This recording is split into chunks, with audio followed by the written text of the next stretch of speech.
রাত 2টার দিকে যখন গল গল করে বমি করতেছিলাম, এমন মুহূর্তে ভাবি বলে উঠল, আয়েশা তুমি কি গর্ভবতী? ভাবির কথা নিশ্চুপ ছিলাম। কিভাবে বলবো ভাবি আমি 4 মাসের গর্ভবতী। আমি চুপিসারে একটা ছেলেকে বিয়ে করেছি। কি হলো আয়েশা, আমার কথায় উত্তর দিচ্ছ না কেন? তুমি কি সত্যি গর্ভবতী? তোমার গর্ভে কি সন্তান রয়েছে? ভাবি আপনাকে সব খুলে বলতেছি, প্লিজ একটু নিশ্চুপ থাকেন। ঠিক আছে, বমি করে রুমের ভেতরে আসো। হ্যাঁ। প্রায় 10 মিনিট পর আয়েশা রুমের ভেতরে প্রবেশ করে ভাবির পা দুটো জড়িয়ে ধরে বলতে থাকে, ভাবি আমি প্রেগনেন্ট, প্লিজ এই কথাটা কাউকে বলিও না। নিশ্চয় তুমি প্রেগনেন্ট হলে কিভাবে? এখন পর্যন্ত তোমার বিয়ে হয়নি। আমি হাসিব নামের একটা ছেলেকে ভালোবেসে বিয়ে করে ফেলেছি, প্রায় 5 থেকে 6 মাস হলো। কি বলো এসব? হ্যাঁ ভাবি, সবকিছু সত্যি বলতেছি। ভেবেছিলাম কিছুদিন পর বাড়িতে সবাইকে বলবো, কিন্তু এর আগে তুমি সবটা জানলে। বুঝলাম। আচ্ছা ছেলেটার বাসা কোথায় এবং ছেলেটি কি করে? ওর বাসা রংপুরে। পড়াশোনা শেষ করেছে, বর্তমান জব করতেছে। খুব তাড়াতাড়ি চাকরি হয়ে যাবে। সবকিছুই বুঝলাম। এখন তুমি কি করতে যাচ্ছ?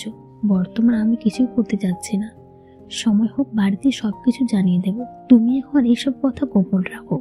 গোপন রাখতে পারে একটাই কারণে, যদি তোমার হাতের সোনা চুড়িগুলো আমাকে দাও।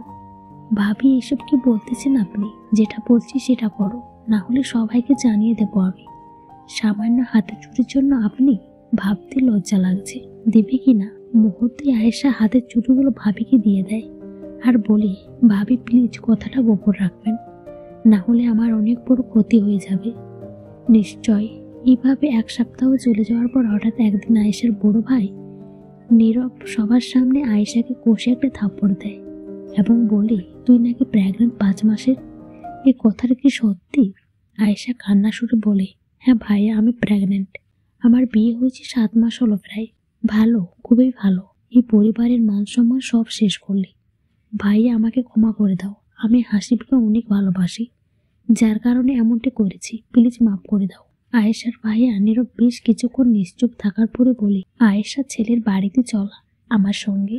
এর একটা সমাধান করতেই হবে। এক্ষুনি যাবে? এই মুহূর্তে যাব। চল আমার সঙ্গে তুই। ঠিক আছে চলো।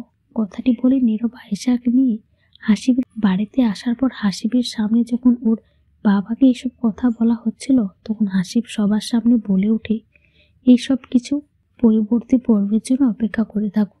গল্পটি ভালো লাগলে অবশ্যই কমেন্ট করে জানাবেন।